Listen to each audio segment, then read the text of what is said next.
The eyes, the chin. Yeah, it's exactly my wife, Sangeeta.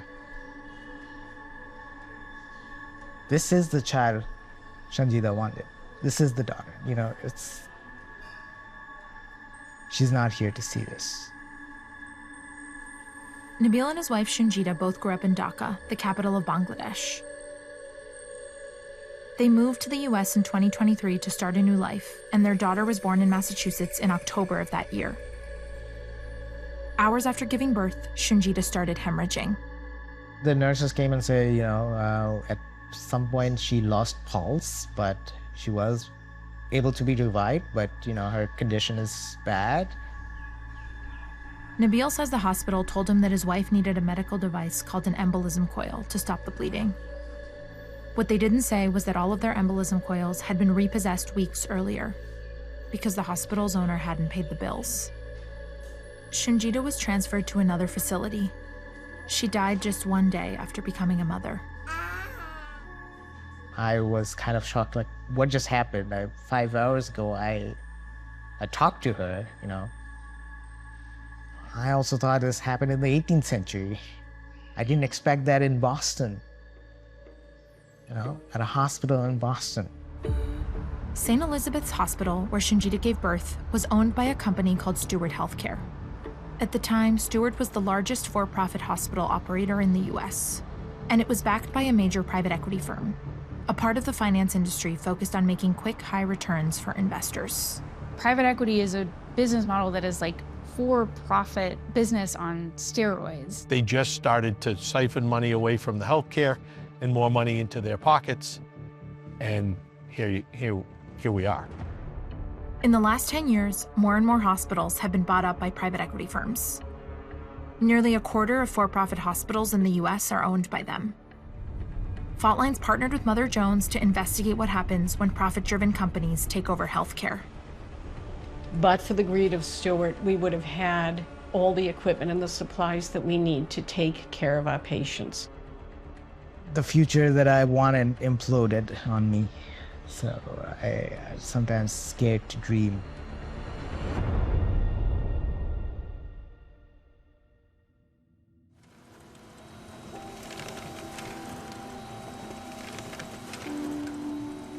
I've been covering private equity for 5 years, including the companies that buy out hospitals.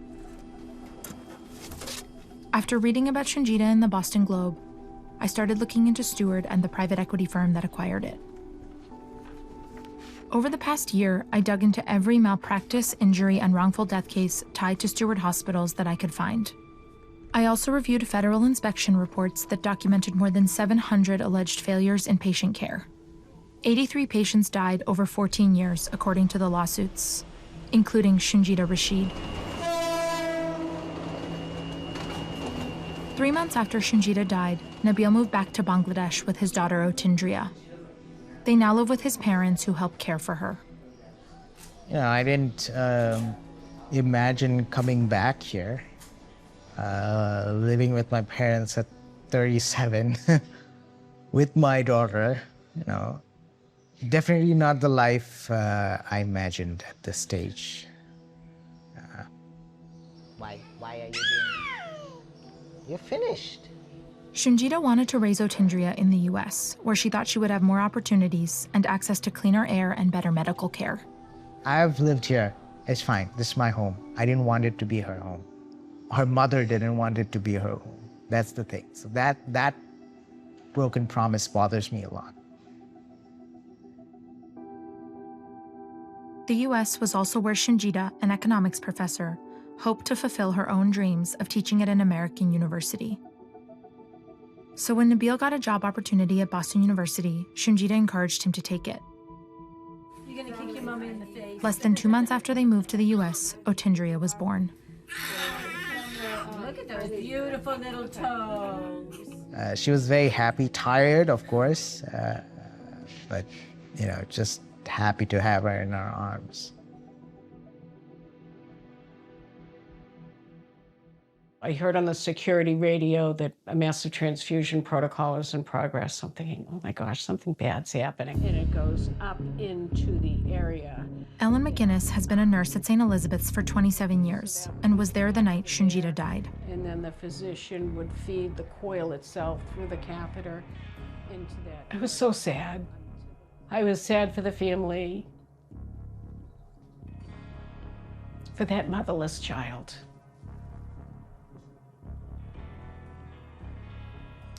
I thought of all the hopes that that family had come to the hospital with. And then I became very, very angry. And I thought, but for the greed of Steward,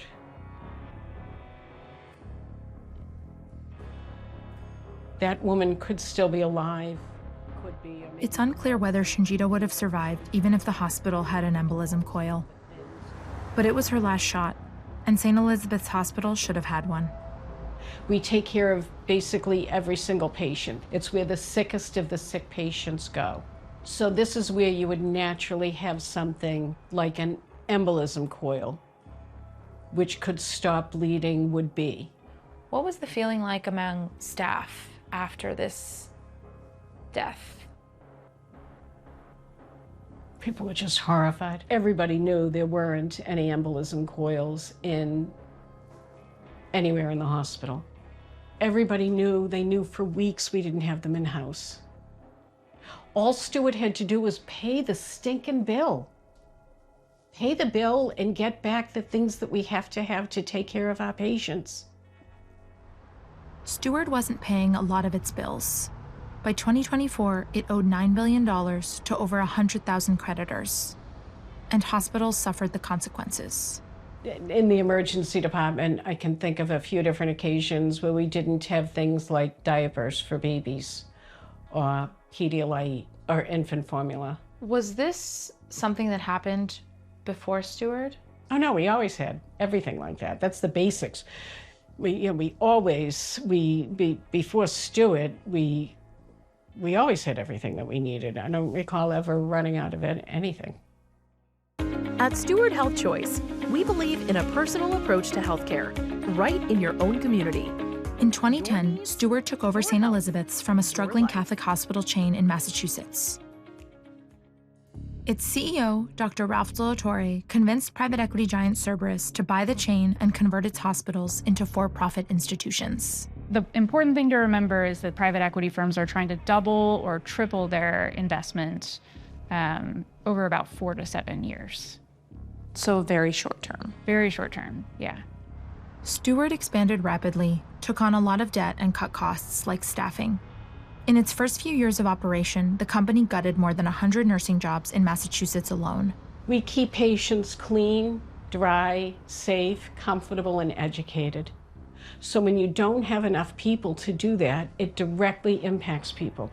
It takes away their dignity, and it leaves them in pain, and it can leave them hungry and thirsty. It is the quintessential example of what happens when a private equity firm takes over a hospital system. They were so focused on growth that they neglected ensuring that these hospitals are actually capable of operating at the standards that they needed to. Nabil is pursuing a legal case against Steward Health Care. He says his daughter deserves answers to questions he still wrestles with. Had the coil been there at the right time, would she have survived? Too many uncertainties, yeah. Right. And my regret comes from even moving to the US, you know. There's a lot of regret that I live with. Many people told me it's not healthy. I can't shake it off. I just can't. Yeah. It's hard to know if Steward's financial decisions were solely responsible for lapses in patient care. But studies show that most malpractice cases stem from systemic issues, not individual mistakes. And records show another troubling pattern when it came to Steward hospitals. The company shut down a third of its labor and delivery units, which often aren't seen as moneymakers. It's not really rocket science. If you have a system that is lacking, your care is going to be lacking. So it was the business model. No question. Rob Higgins is an attorney who has worked on dozens of malpractice cases against Steward in Massachusetts. There we go. He focuses on catastrophic births. These are very, very often dramatic cases. The injuries are very severe. You have children that don't walk, don't talk, can't feed themselves, need 24-hour care. And the reason that there are more cases with Steward, that we have more cases, is not because they have worse doctors there, in my opinion. It's that they didn't give the doctors and the nurses and all the staff the resources they need to do their job the right way. Our investigation found 21 cases of mothers and newborns who were severely injured, and 12 who died at Steward-owned hospitals in the last 14 years. One of them was a baby named Lily Malik. To see her heartbeat for the first time when I had 8 pregnancies before that never had a heartbeat, that for the 9th to have a heartbeat, how special that was. Lily was the first baby that Lisa had been able to carry to term after several failed IVF cycles. Because of everything that we'd been through, it was really difficult to wrap my head around that she would finally be here one day. The entire pregnancy, I just kept telling myself that this is fine, this is different. She has all of her chromosomes. She's completely normal. She's okay. Like, this one's going to make it. Lisa chose to deliver at Rockledge Medical Center, a Steward-owned hospital about an hour from home. During her tour, she says staff told her they had a NICU, an intensive care unit for newborns, which gave her peace of mind. They answered all the questions appropriately. Everything at that point appeared clean and orderly. It was just different when Lily came. In December 2021, when Lisa was 39 weeks pregnant, she went to the hospital to be induced for labor. To help move things along, she went for a walk in the hospital halls. But then she started bleeding. I was wearing dark-colored striped pajamas and pajama pants, and it came all the way down the legs of the pajama pants onto the floor. Lisa had a placental abruption, when the placenta suddenly detaches from the uterus, which can be dangerous for both the mother and the baby. You have to act as quickly as possible to save the baby and to save mom in a lot of cases. This is one of those things that women and babies die from all the time. And she was so lucky because it happened in a hospital, in front of her doctor, in front of her nurse, but then nobody did anything about it. It took the hospital nearly 3 hours to get Lisa a C-section and deliver Lily. She was born with the majority of her blood not in her body anymore. So not only was she did not have blood, but then she didn't have oxygen going to her brain, to her organs. Her body just started to die. Lily should have been taken immediately to the NICU at Rockledge, but they didn't have one. It was just a few nurses who had NICU training. And it doesn't seem, based on the delays once Lily was born, that they had all of the equipment either readily accessible or there at all to give Lily the best chance at survival. Lily was airlifted to another hospital that had a functioning NICU. She died there 3 days later. The last time I got to hold her was also the first time that I really got to hold her. And everybody loved you, Lily. You can't imagine how many people love you. And the lead pediatrician over there, he thought we would have maybe 15 minutes with her before she was gone. We each held her for a little, and I held her.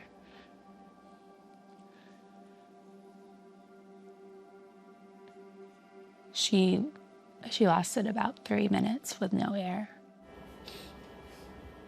I could tell when she left because she just kind of got a little bit heavier, and then her body got stiff.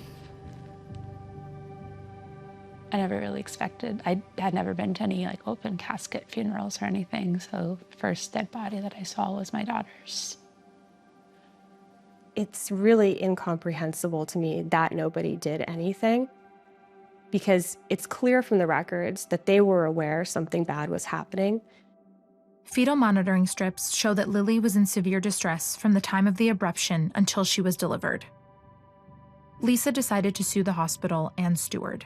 Lawyers often refer to these as tombstone markers. Doctors know that these are some of the most ominous signs you can see on a fetal heart rate monitor.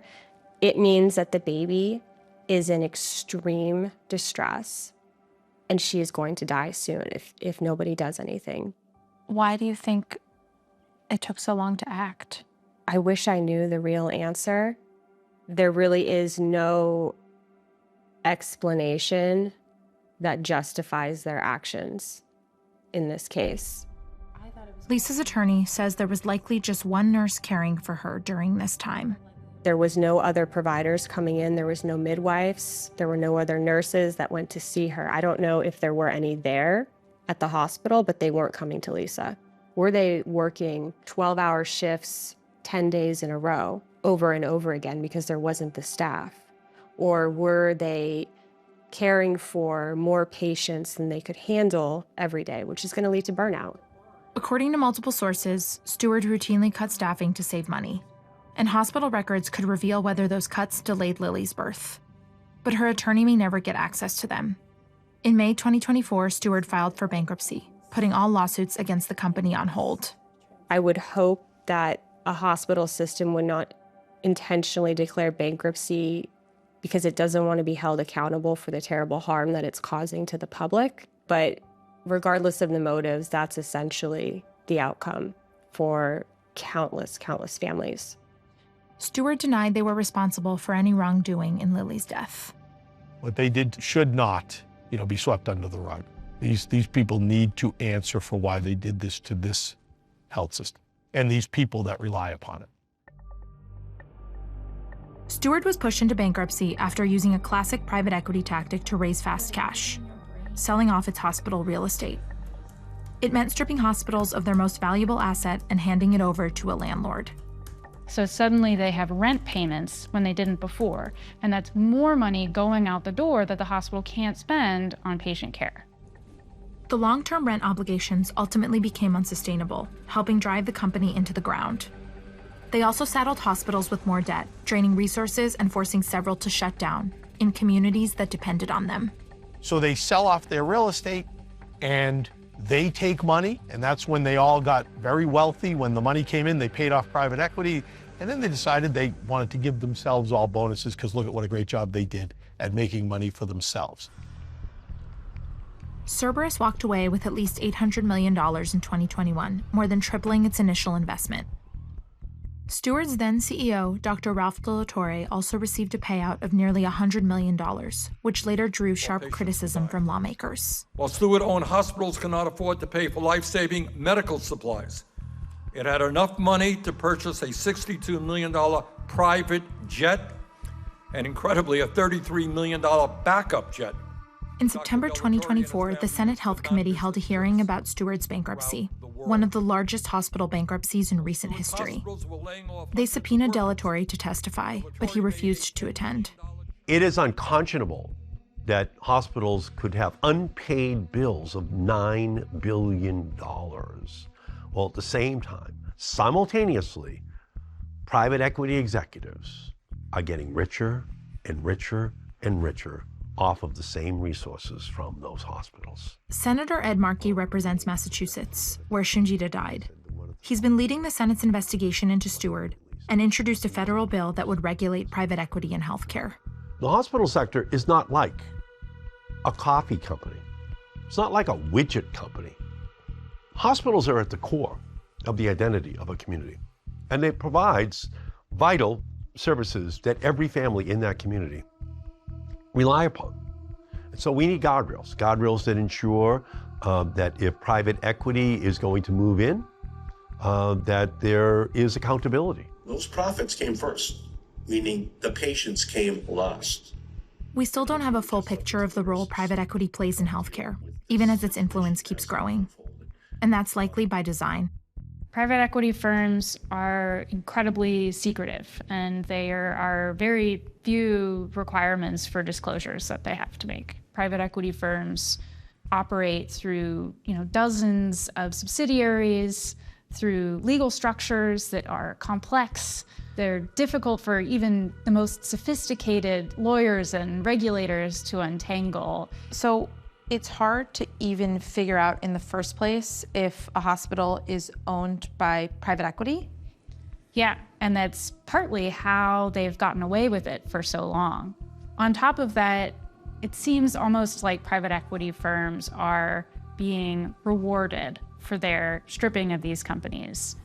Thank you, Senator Haggerty. In March, the former CEO of Cerberus, the private equity firm linked to Steward's financial decline, was appointed U.S. Deputy Secretary of Defense. Well, I do know that in 2010, the hospitals were going under. It was a money grab. They decided to sell this off, take the profits, leave a little bit, and then try to run it on a shoestring budget. I would love to hear Ralph De La Torre or one of the board members tell me there's another reason other than them lining their pockets. There isn't. Steward did not respond to multiple interview requests or a detailed list of questions we sent. This hospital is closed. We also sent questions about our investigation to Cerberus. The private equity firm said it rescued a failing hospital system and expanded it into a national provider. Cerberus insists it ended its ownership in Steward several years before the company's financial collapse. Private equity firms can kind of bill themselves as the white knights that are coming in to save these hospitals, to make investments, to improve them. But we've seen time and time again that that's not what happens. It's been incredibly difficult to find people to speak about Steward on the record. In all my years of reporting on the financial world, I've rarely encountered this level of fear. The private equity industry is incredibly powerful, it is pervasive, and it is very wealthy. And so I think it makes sense that people are scared, but I also think that there has been, just over the last few years, I think partially catalyzed by the Steward crisis, we're seeing more and more people feel emboldened to speak out. This chronic understaffing has resulted in preventable harm and even death. I speak up because I'm old and I'm cranky. And at this point, I'm not concerned that I'm going to be retaliated against. And I don't want anybody to forget that my patients' health and safety and the health and safety of myself, my colleagues, my community was put at risk because of corporate greed.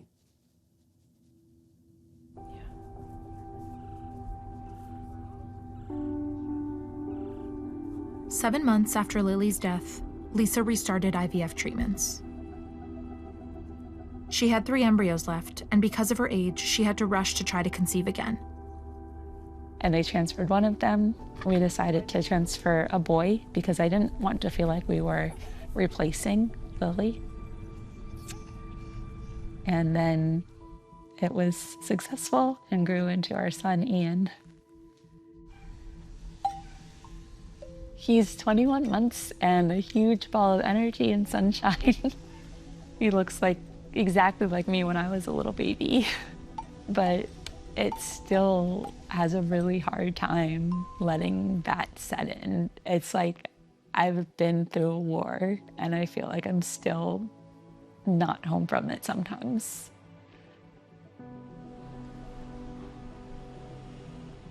I can't imagine a career for myself without her. I can't imagine how I raise my daughter without her, So for me, losing her, all those plans are just not there, There are no plans right now,